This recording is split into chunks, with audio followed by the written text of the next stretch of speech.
Bengals and Chiefs football. They want you to like them on social media and real life, but more importantly on social media.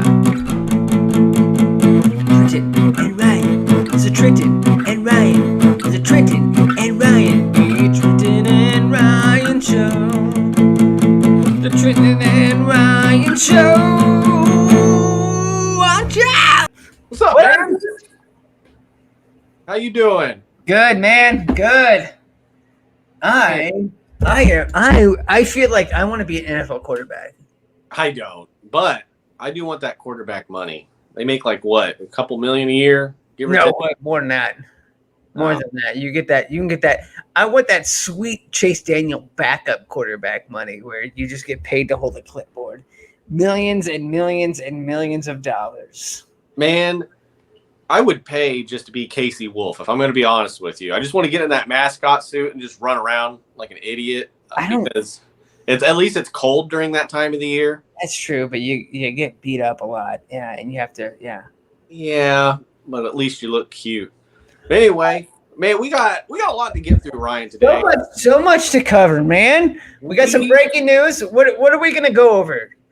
So we are going to review episode 1 of Netflix's quarterback series. The episode's called The Quest, and we're going to talk about maybe some storylines we felt should have been included in the show. We're going to talk about what The Quest means to the average NFL viewer, fan, and maybe talk about some Mahomes business and some breaking news that we're going to get into right away. Is DeAndre Hopkins signing to the Titans? New news!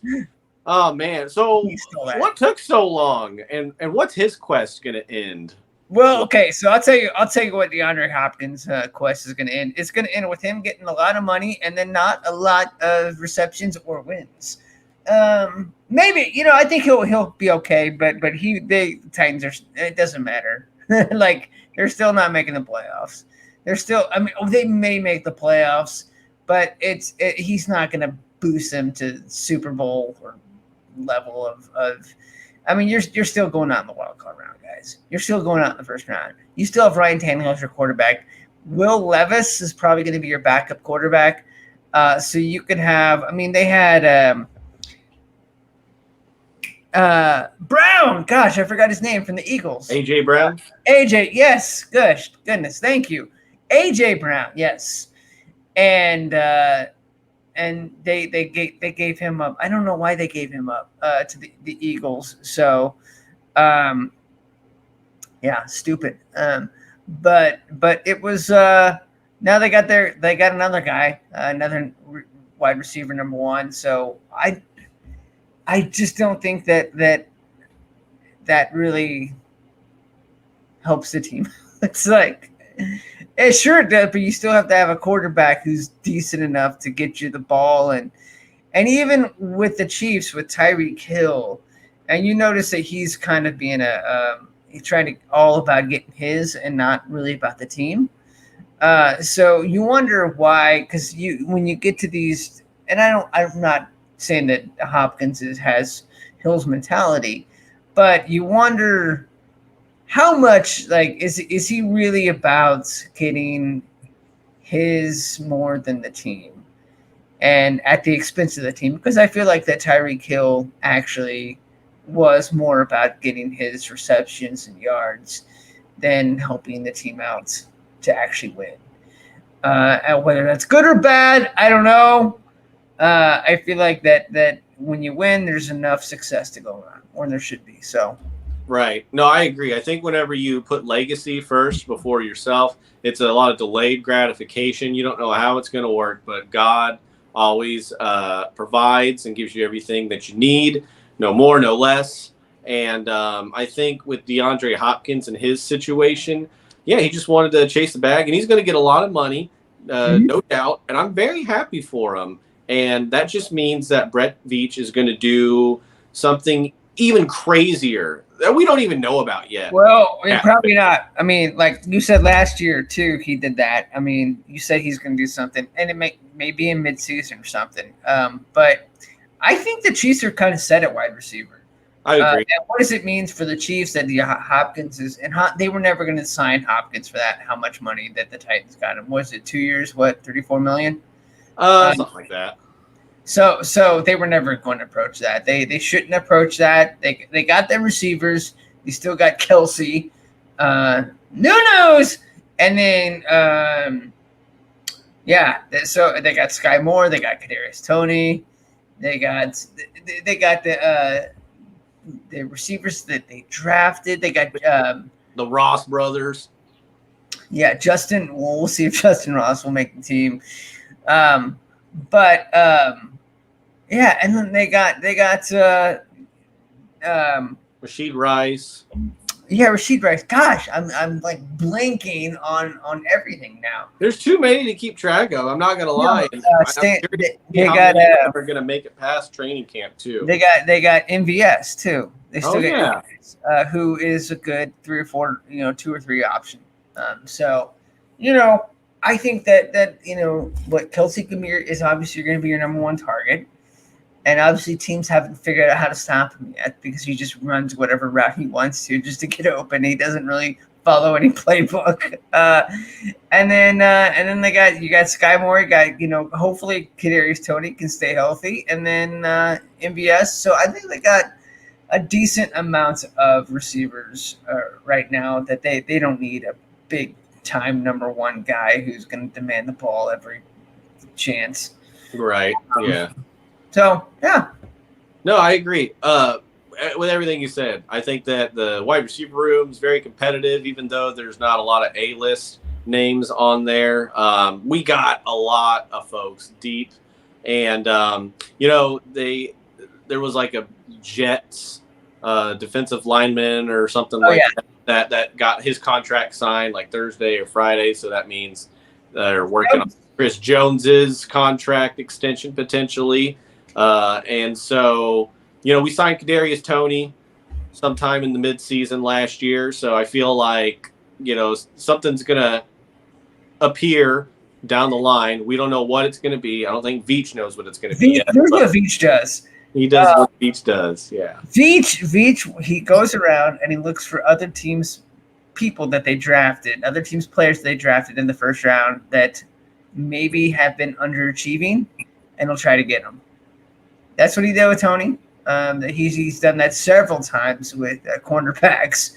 So we love to get other people's first round draft picks that maybe not have panned out, and get them at a bargain price, and then try to flip them, or try to squeeze whatever kind of talent we have out of them at the best price possible. So, and you kind of have to do that when you're paying your quarterback top dollar. And you have you're going to pay Chris Jones top dollar. So as long as the Chiefs got their quarterback coach right. So as long as you have that foundation, then everything else you can plug and play pretty much, except for obviously on the defensive side of the ball. I think they're going to pay Bolton. I think they're going to pay Chris Jones, but you need to have they got a good foundation as far as the coach. Brett Veach is a great GM. He's got such a great plan in mind to supplement Mahomes and Kelsey. So with the talent around them. So yeah, I'm not worried. I'm not worried at all that the Chiefs didn't sign Hopkins. I think the idiots who wanted them to sign Hopkins are just get off Twitter. You guys, it's pointless. Like, oh, they didn't sign a big name free agent. Like, those ever work out in the NFL? I'll be honest with you, man. I was really, really set on, like, Veach is going to make it happen. He's going to sign him. But you know what? At the end of the day, he didn't, and I'm not losing any sleep over it. I don't have any stake of ownership in this team, but at the end of the day, I feel like the Chiefs are still going to be competing for a Super Bowl title, and it's just fine. Yeah, they got that foundation of Mahomes and Reed and Veach. And when you have the GM, the coach, and the quarterback all just on the same page, they got a great foundation from the top down. So we don't need any more Tyreeks on the team. We don't know any more. We don't need to overspend on a wide receiver. Nah, too much ego in the locker room is not a good thing. But we'll get into that sort of. But I think we'll go ahead and start talking about our reaction to The Quarterback, episode 1, The Quest. So for those of you that haven't watched it yet, after you get done watching this episode, check it out on Netflix. A great series. We've been watching it, and we're going to break down each episode. So a little bit about this episode. We're following 3 quarterbacks, 3 different franchises. We'll probably dig. Do you want to dig into Mahomes first, or save the best for last?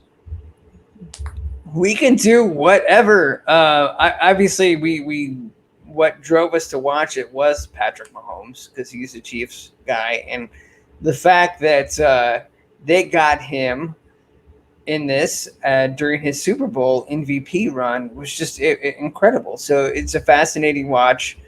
Obviously, they started out with the Mahomes's, okay, you lost Tyreek Hill. Are you going to be any good? And you can tell from day one, from the first game, that Mahomes is playing with a chip on his shoulder. From Arizona, the first game in Arizona, he threw 5 touchdown passes. He was playing with a giant chip on his shoulder, like, I got something to prove.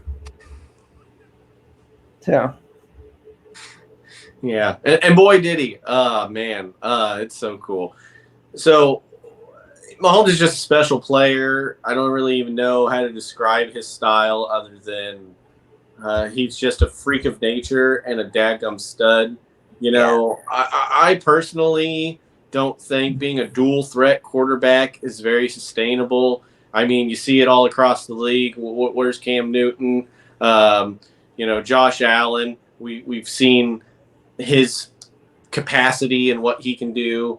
Lamar Jackson, how many playoff runs has he had, and not a lot have led to the top of the mountain. No. But yeah, he just comes out all guns blazing.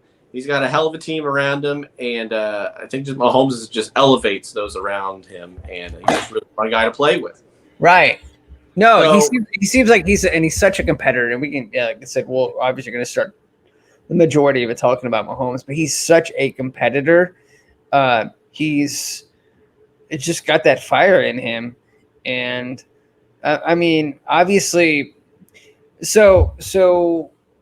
You know what? Go ahead and ask what you're going to ask, because I was going to say something about what we thought that should have been included. Yeah. Before we get into that, I was just going to say, like, just overall your reaction to the entire episode as a whole. Like, what kind of stood out to you? What, like overall, not just Mahomes. Okay. What are the things that you noticed that we talked about beforehand? First thing that stood out was, I like Kirk Cousins. I thought that Kirk Cousins was it's just such a likable guy, and he's just such a dad. And what the things that stood out, one was his shirt. His wife picking his clothing out for him was just incredible. And he's like, I got to devote time to football. I don't have time to pick my clothes out. And his wife having the sense of humor about, like, when after he won the game against the Packers, the very first, goes out that post-game press conference dressed like your dad, going to, like, just such an average, like, suburban dad going to pick up their kids at school. And so it was just hilarious. And one of the tweets was, he definitely has Cole's cash. And so you could definitely see that Kirk Cousins is just your average dude, and he's just somebody that I wouldn't want to just, like, talk to and have a bonfire with, and then just talk football, because, like, going into that, like you could also tell too, like a great scene too was after the game, which the Vikings won.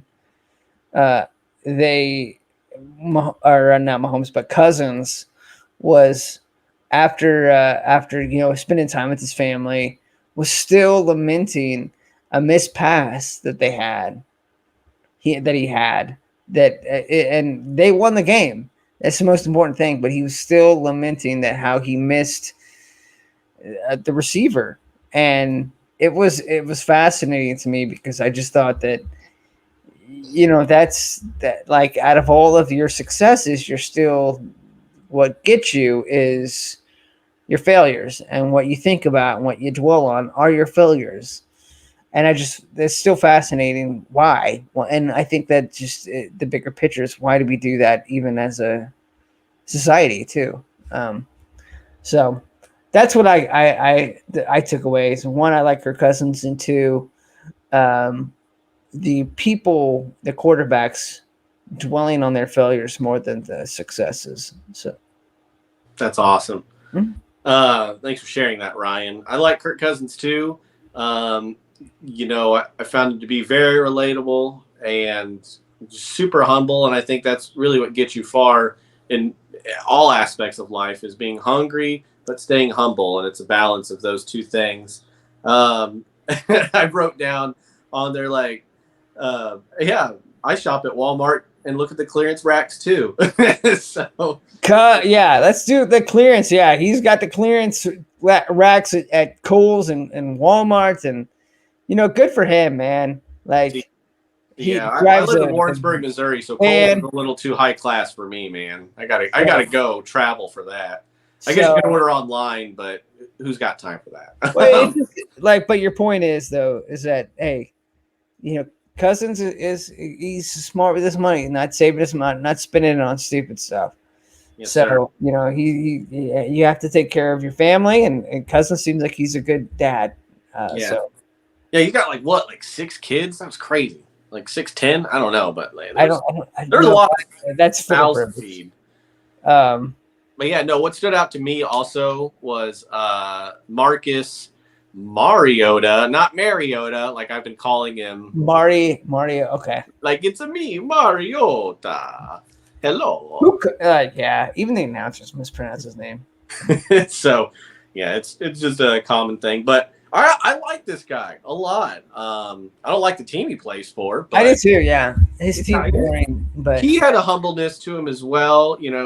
Looked like he kind of grew up small town like in Hawaii, then ends up going all the way to Oregon and being the only person from his family out there.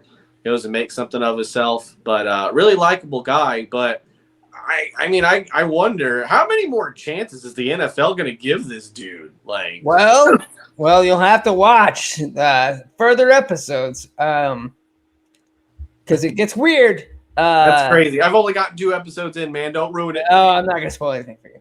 Thank you. But yeah, it is. How many more chances to, like? And there's a point to, and he's not even in this. But there's a very Carson Wentz-esque factor. Oh no! To this, where it's just like, how many chances are you going to get? Because, and Mariota's a good guy. He seems like he's a very good guy. Him and his wife, they seem just really chill and cool, and I kind of root for them. But you can't fumble the ball at the end of the game. So. Yeah. That's one of the double-edged swords with dual threat quarterbacks. It's you're either injury prone or you just make the wrong decision. And think about it, if you're going to make a bad decision, you got to make it big. Make a fumble the ball in the Super Bowl, and Nick Bolton runs it in for a touchdown. So that's you run that risk. So if you're talented, the NFL is going to keep giving you chances, and Mariota is actually talented. Now he has to probably be a better decision maker, but he's talented, and you can tell that there is some. It's very inconsistent, and you can tell that because the Falcons were very inconsistent last year. They would go on highs and then they go on lows. Yep. So, but I liked him. I thought he seemed like he was just a nice guy, nice humble guy. I don't know if anything was cut out, but yeah, I think that the whole Netflix, they did a good job of making the quarterbacks likable. I agree. And Yeah. obviously, we know Mahomes. We more than most fan bases because we see him and but he's always got that likable factor there. But one thing too is like, my gosh, he's a trash talker, and he's a he will throw it down and trash talk with any of them. So yeah. As we see that towards the end of episode 1. And Before we move on a little further, the other thing that really stood out to me was, you alluded to it already, but the episode's called "The Quest," and Kirk Cousins has this line in there where he talks about the quest of, and I wrote it down, I can't think of it, but the quest is to fulfill the standard as a player and as a person. And you can easily drive yourself crazy with that because the goal is perfection, which is impossible.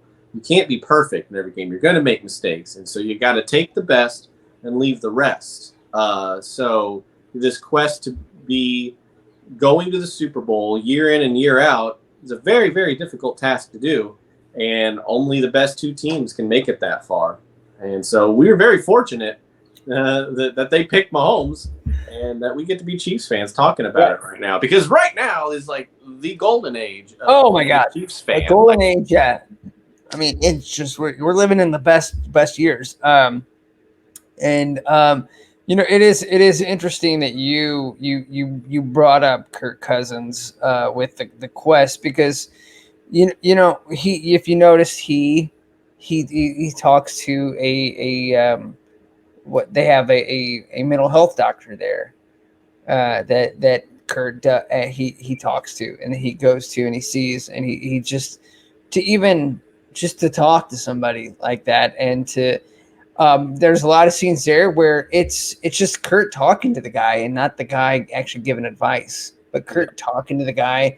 Kurt really knows exactly who he is, what he is, and what kind of, he's very introspective, which I thought was really cool. So he knows exactly kind of what he needs to do. It's just him projecting that on a team doctor, and the team doctor either giving him validation or even taking him into another direction. But yeah, I thought that it was fascinating, because it's that balance that you have to. You're not going to be perfect.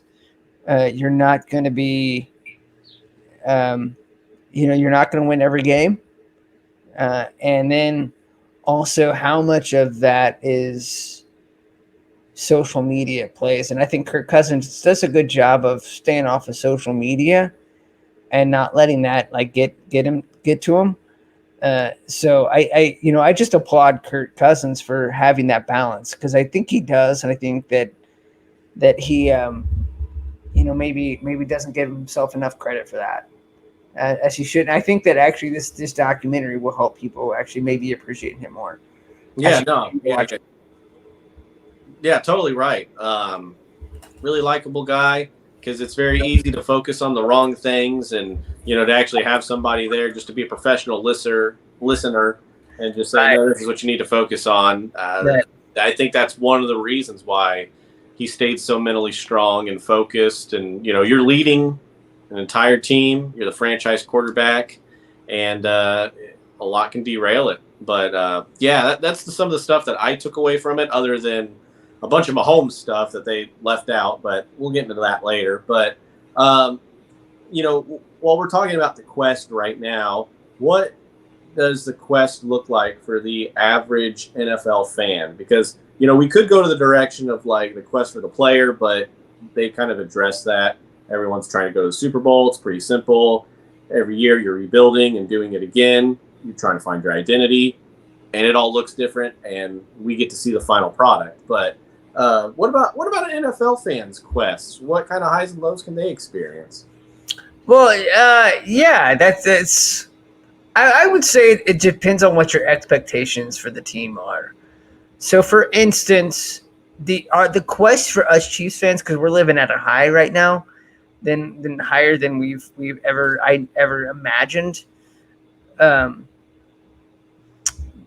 the quest is just for, I don't know, for me is to just enjoy these moments and to not take any of this for granted, to not take Andy Reid, to not take Travis Kelce, Patrick Mahomes, Chris Jones for granted, and what they've done. So the quest for us, it for me is just to enjoy what we're watching and not take it for granted.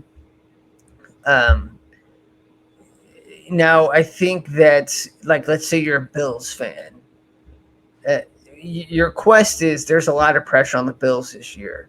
So your quest as a fan is to, I would probably be stressed out, like, because there's a lot of pressure. Like, I would be stressed out, like, oh man, we got to win this year, because otherwise, window's closing. And some say that it's already closed. I don't think so. I think they still have a lot of talent, but that they have, like, they have a lot of pressure on them.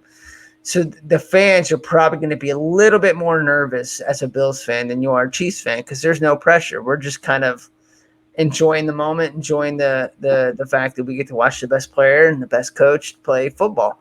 So yeah, I think the Bills.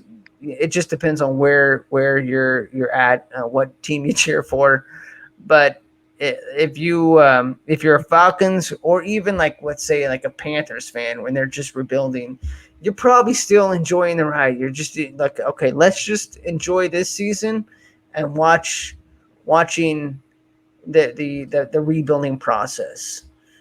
So that's kind of how I would uh, answer that, is just depending on what fan base you cheer for. Like, if you're a rebuilding fan, you're probably just okay. There's no expectations. You're just watching it, no stress. If you're a Bills fan, you're watching it, lots of stress. Bengals fan, lots of stress. I would see even the Eagles fans, because you even want you there, that opportunity last year was right there and you missed it. So it's, you have to, and they were at the top two, and now everybody's even. So, and they don't have anything to show for that other than a Super Bowl appearance. So if you're an Eagles fan, you're probably stressed out. So the stress level, I think, is different, in other fan bases than it is for Kansas City.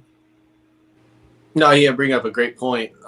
Being a Chiefs fan right now, I think probably the highest experience you can have is going to a Chiefs game and watching this stuff in person. But I mean, those tickets are so expensive now; you practically need to rob the bank in order just to be able to afford that Proven lifestyle. that, yes, proven that, yeah. And Chiefs fans are insane. Yeah, There's a X factor, and I think they give each other, they give us a bad rap. Not every Chiefs fan robs banks to go watch Mahomes and Kelce plays, like Pat McAfee said during the ESPYs. Which, by the way, Mahomes, congratulations, Kansas City Chiefs. ESPYs for best team, good and job. Mahomes ESPYs for best athlete. So they're definitely living right. But yeah, Yeah. And who knows how much money it's going to cost here in the next year or two with cable providers getting competition now through streaming services. It's just a weird time now, and a lot of things are very uncertain. But it's starting to get expensive. I remember being able to get on like Reddit threads and watch games for free, but even then, I just went ahead and just got the NFL app, and I can watch uh, any game on my phone now. But yeah, to be able to watch it on a TV is a little bit more tricky. but but yeah, as long as you got an antenna, local games are provided. But yeah, man, it's a crazy time to be alive. So we already talked about D Hop. What storylines do you think got left out in this first episode? for the Chiefs, it would be. I would have liked to have seen. There was two of them. One being that it ended with Crosby, like the Patrick Mahomes and Max Crosby going at it, Yeah. and that was a lot of fun against the Raiders. That Chiefs Raiders game was very intense. But if you remember the reason why it was intense and the reason why the Chiefs were down, one of the reasons why is because there was a sack that Chris Jones had on Derek Carr where he sacked and fumbled it, and the Chiefs would have had the ball in great position to score. But the referee, like an idiot, called it roughing the passer. And that just, the arrowhead came unglued at that moment to the point where I think there's a clip out there of the referee crying. And then when he's trying to tell them that there's no foul to play for blocking the back, Paul Cheffers, and we'll get into him later as the season progresses. But he was man, he was just crazy. Like, it was crazy because there was about to be a mutiny at Arrowhead, and then all of that you had Crosby and Mahomes going at it. But one of the reasons why that there was a mutiny about to be just the fans just going nuts was because the game the day before was the game against it was the Falcons versus the Buccaneers, where the Falcons could have had a chance to come back and win that game because they sacked Tom Brady. But they actually got called for roughing the passer as well on just a terrible call. And so at that point, I think the NFL, it was, I think at that week, and the NFL just stopped calling those the way that they like that, where it's like, we can't just, you got to be able to hit the quarterback at some point. So I would have liked to have seen the quarterback's perspective on that roughing the passer controversy, whether, because those were the two biggest calls of that year, where that affected the game. It was the roughing the passer on Tom Brady, and then roughing the passer on Derek Carr. And I would have liked to have seen a more in-depth process of how the quarterbacks maybe thought of that rule, maybe thought of how, and I think that you saw some of that too in the Raiders game where Mahomes got hit and he was like, "Hey, they're hitting me," like that. And it wasn't called. So, but I would like to see more in depth on that, because that was a big controversy during that time period. And then also there was the Chiefs versus, and it may have even got cut out, but Chiefs versus the Colts game, where the Chiefs just played terrible. They didn't even, I don't even think the Chiefs wanted to win that game, but it was it was halftime, right before halftime, and the Chiefs were wanting to go down and score during that game. And I think Mahomes threw it out of he threw it to receiver, and they didn't. I don't know. It just they didn't have a sense of urgency. Mahomes threw an incomplete pass deep down the middle, and then you could see on the sideline as they were going into half, Mahomes arguing with Eric Bieniemy, the offensive coordinator at the time, and I wanted to see what that was about, because I wanted more of that, because I thought that would have been some good content. Man, I forgot about that. But yeah, that happened. I forgot that was one of those games that all the talking heads were being about, oh, this is boiling over. This is the Bengals divisional game all over again, as Bieniemy's time limited. But yeah, I don't know. It could have just been they just didn't want it bad enough. They were still gelling. But yeah, that was one of the things that I wanted to see more of. Was the Colts game, but in relation to, special teams is just atrocious, and that was the game that really they imploded on themselves. But it all started in week 1 against the Cardinals, where I think it was just on the opening kickoff, man.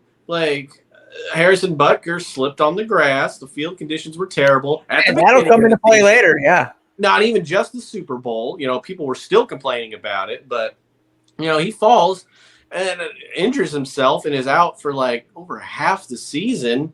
And so then the Chiefs struggle to even get the right guy that can kick the football right. They go through Matt Amendola. I don't know what his last name. Then they go, and then he didn't last 3 games. And then they got caught with Matthew Wright, never wrong, But and then he was our savior for a while. Totally forgot about those guys. Yeah. Man, that was crazy. And then like the week that it was like the week before Butker came back. I don't remember what game it was, but I don't know if this was episode 1 or 2. But Harrison Butker like set a record. But the week before that, Matthew Wright set like the longest kick, like field goal, like in Chiefs like history. And then the next week, Harrison Butker coming back from his injury breaks that. I think it was the Raiders game that he set the record. So it was the Raiders, it was right before halftime because again there was a mutiny going on during that time period. And you can go look on it's on YouTube of like fans booing that during that game, and then he kicks a field goal, and the fans continue to boo. Like they cheered for a little bit, and then they continue to boo because it was right after halftime, right before halftime. So it was that was crazy. It was nuts during that, and you're right. I think that had Butker not had got hurt during the that game against the Cardinals, they would have beat the Colts. Yeah, that was the one piece that they were missing from the game. Special teams could have won it for them. Like they would have carried them throughout that game. But anyway, but the only other thing that I want to add with the whole special teams thing was, in the Colts game, it was atrocious, not good at all. It was our weakness. And then the next week they go on to play the Buccaneers. And the first play of scrimmage, they kick it off to them. Special teams makes a play and just bam, gets them and gets the ball back and just set the tone and never looked back. And they destroyed the Buccaneers that week. And it was sweet, sweet justice. But I would like to see more of that narrative in there. But, there's so many storylines that you only just get a glimpse of these games, if that. And I get it. They got too many things to cover. 3 different teams. Yeah. It's a long season. Three different teams, 3 different, very different quarterbacks and where they're at in their careers. So Mahomes at the top. Cousins is a viable starter, is above average, and then Mariota struggling to stay on the field. So, yeah. I don't know. Anything else that you thought should have been included? No, that was it. That was the only thing that I thought from the episode was like I'd like to see more Eric Bieniemy arguing with Mahomes, and maybe that's why you don't actually. He's not, he didn't actually get a head coaching position, because if you notice that Mahomes guy's naggy. So Mahomes is Nagy was always right there, and you'll see that as the series progresses. But yeah, that's interesting. Cool, man. So yeah, that's pretty much it for that reaction to episode 1, The Quest, and Quarterback on Netflix, now streaming. What about y'all? What are some storylines that you thought got left out? Let us know in the comments below. And before we get off of here, we got a couple fun questions that we'll get to. One of them being, what do you think about Brittany Mahomes?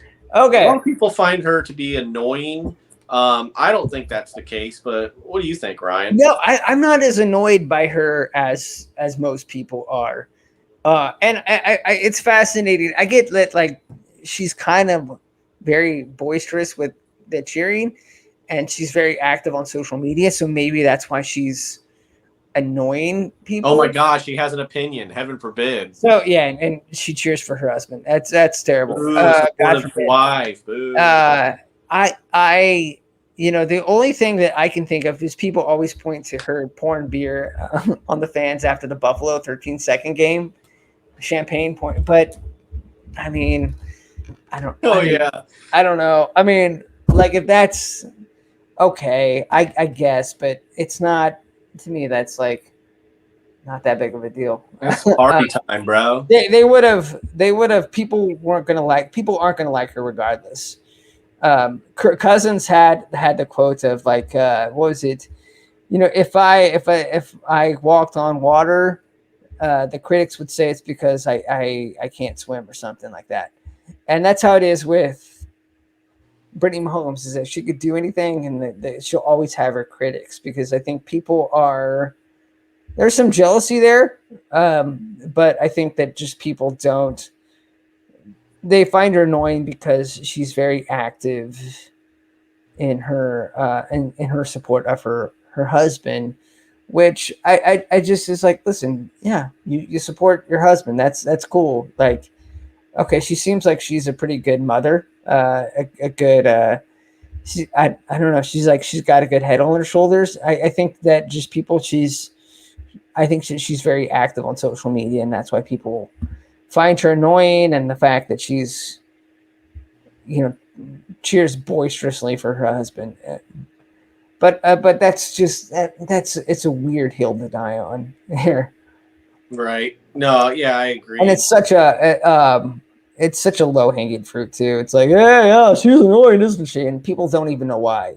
I don't know, she just is. Or she just shut up, bro. Yeah. No, everyone's like, she's loud and annoying, and it's like, well, she fits right in with us. Right. We're all fans. I mean, you should hear me during. I'm annoying. Like, you should hear me during games. So, I don't know, man. Yeah. No. I don't get it. I don't either. I mean, I get it. They got to have something to talk about. It's whatever. I don't. Do they get more into about how the odds were against the Chiefs and how like everybody was like dogging them, thinking that the Chargers are going to be on the top, the Raiders are going to be on the top, and like everyone doubted the Chiefs? Do they kind of get into that at all throughout the series? Not really. Not really. It's just it's mainly just focusing on Mahomes and his talents, I guess, and his how, like, just getting ready. I think every week is just such a process for the quarterbacks, because they get beat up every game. It's just like a car wreck, and you're having to get. So that's the main focus, and not necessarily, yeah, nobody believed in us. That's not really a big narrative. But they didn't. No, nobody did, and the Chiefs had got their last say on that, and then people were like, yeah, they're annoyed about that. Well, you know what? Like, you can't have it both ways. You got to take it when you're wrong, okay? Because the Chiefs came back, and when after losing to a heartbreaking game against the Bengals, losing Tyreek Hill, nobody thought that they would win the division.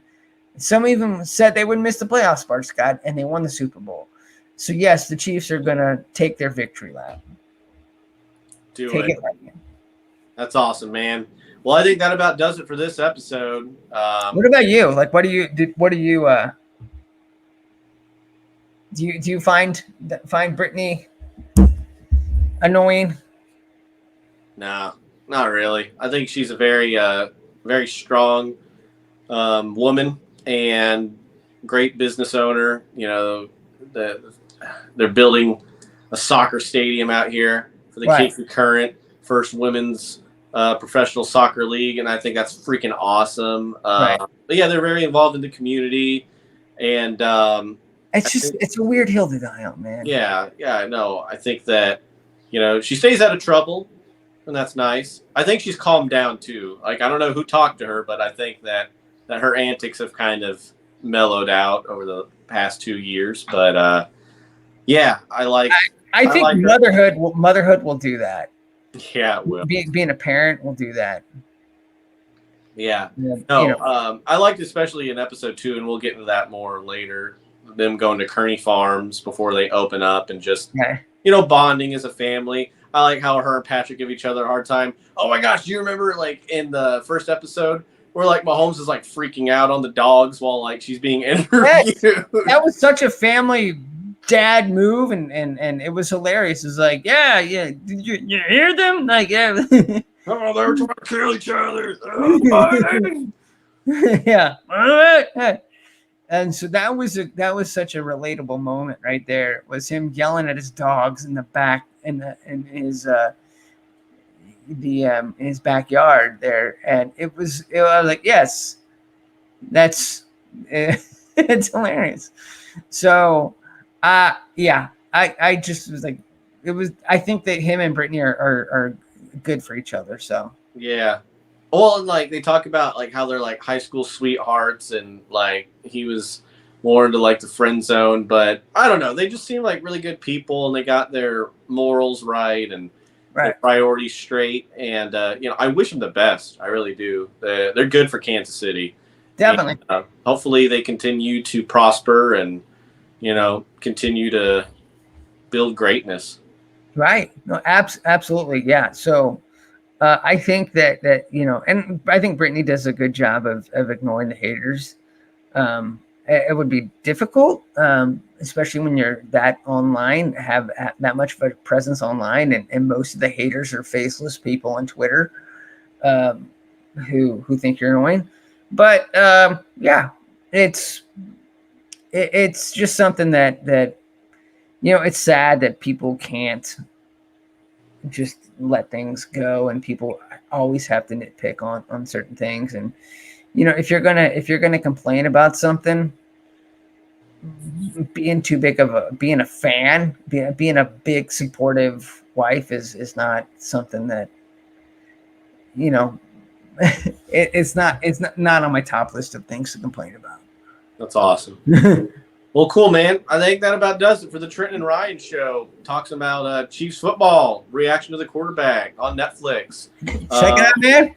Like and subscribe, and we'll see y'all next week. Yeah, yep. Next week, episode 2, Family Farms time.